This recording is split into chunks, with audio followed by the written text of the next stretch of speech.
Troisième modèle, le schéma cybernétique de Wiener.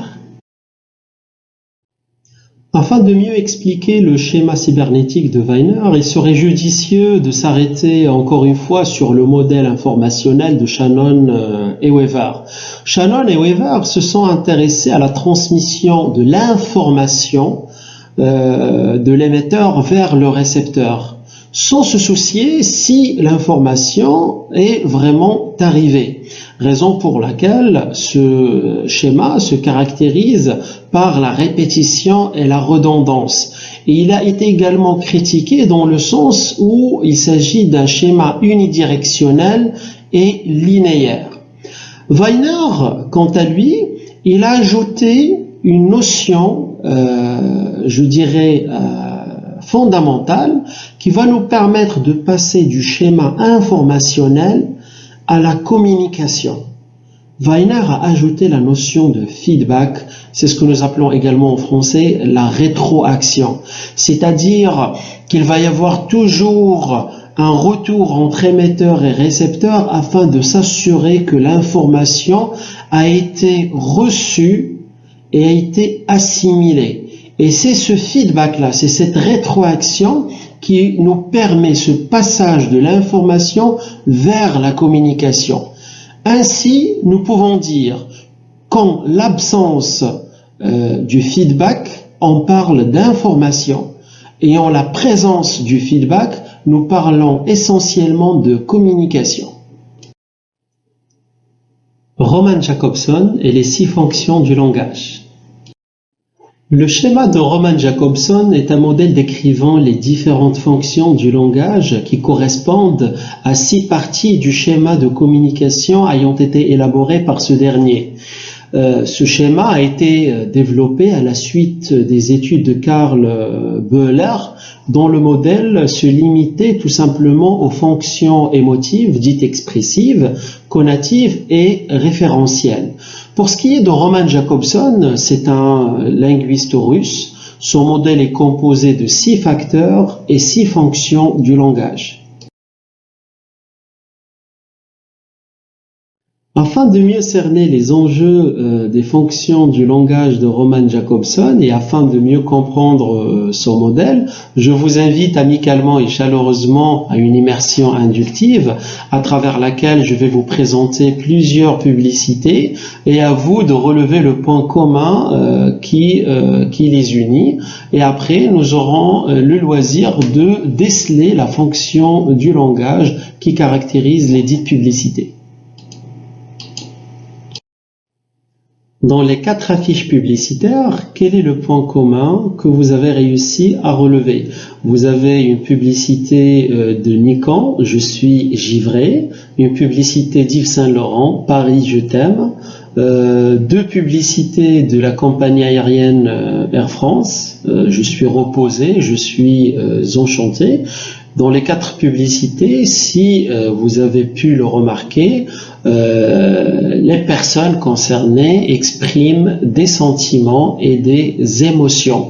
Donc la fonction utilisée ici, c'est une fonction expressive, c'est une fonction émotive dans le sens où l'émetteur va exprimer ses émotions et ses sentiments. Dans le présent exemple, vous avez des publicités qui sont tout à fait différentes des premières, comme vous pouvez le constater, à travers les différents énoncés exprimés dans les affiches publicitaires. N'achetez pas des pommes, buvez Coca-Cola, tu devrais acheter un 649, regarde BFM TV, tu verras. Donc comme vous pouvez le constater, ici on est dans l'injonction, on est dans l'ordre, on est dans le conseil également. Donc si vous voulez, on est dans la fonction conative. C'est une fonction à travers laquelle on demande au récepteur de faire ou de ne pas faire quelque chose. Dans une autre dimension et à travers les 2 affiches que vous avez devant vous, vous allez pouvoir constater que le message publicitaire utilisé ici a été étudié, a été pensé.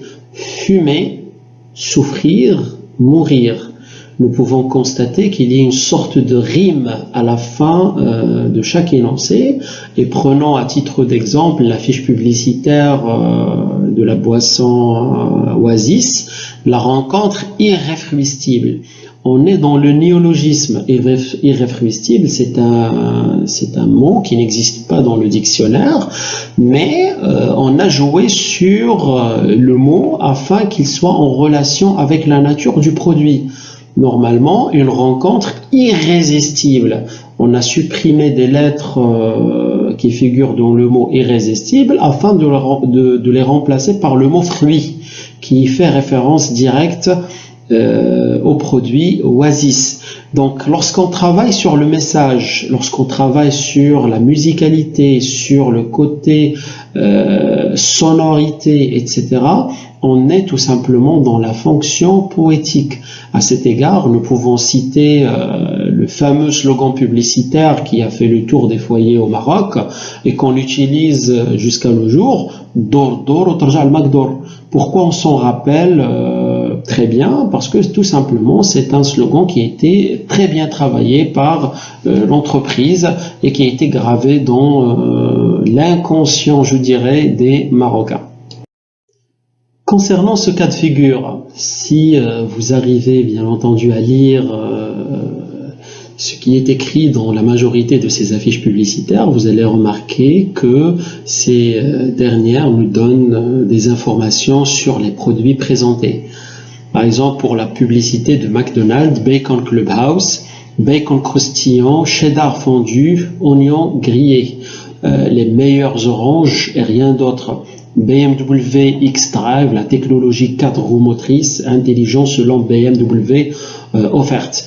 Vous pouvez constater que ici, les entreprises donnent des informations sur le produit. Cette fonction, il est appelé la fonction référentielle puisqu'on fait référence au produit et on donne des informations logiques, rationnelles sur ce dernier. Les présentes affiches sujettes à l'analyse attirent notre attention. Pourquoi? Déjà, grâce aux couleurs utilisées, grâce aux grands caractères employés et également à travers les différentes modalités phrastiques. C'est-à-dire qu'on va utiliser la forme interrogative et on va utiliser également l'exclamation. Donc, ces affiches ayant pour dessein d'attirer l'attention du récepteur, du consommateur prospect, entre parenthèses, s'appuient sur la fonction fatigue. C'est quoi une fonction fatigue? C'est tout simplement une fonction à travers laquelle on cherche à établir le contact entre émetteur et récepteur. Par exemple, remarquez très bien « Allô ». Lorsqu'on dit allô en répondant au téléphone, c'est pour s'assurer que l'autre nous écoute. Par exemple, concernant la publicité de BFM TV, ici vous avez une modalité interrogative. As-tu vu les images sur BFM TV? Vous, dans votre tête, vous allez répondre par oui ou par un non. Et ici, les entreprises réussissent généralement à créer ce lien entre elles et les récepteurs qui sont des consommateurs. Dernière affiche et dernière fonction du langage avec cette publicité de la Caisse d'épargne française. Comme vous pouvez le constater, vous avez un énoncé écrit en rouge, entreprise, c'est entre parenthèses N.F qui désigne tout simplement nom féminin. Et c'est une technique que l'on retrouve généralement dans les dictionnaires.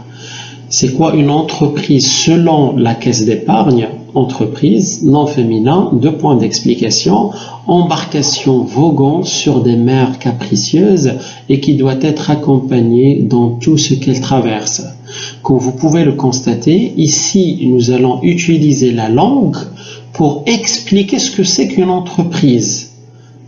Cette fonction du langage s'appelle la fonction métalinguistique. C'est lorsqu'on va utiliser la langue pour expliquer la langue. Exemple simple, voire même simpliste, professeur, par exemple, un professeur non masculin, 2 points d'explication, c'est une personne qui donne un cours devant des étudiants tout en utilisant un ensemble de techniques didactiques et pédagogiques.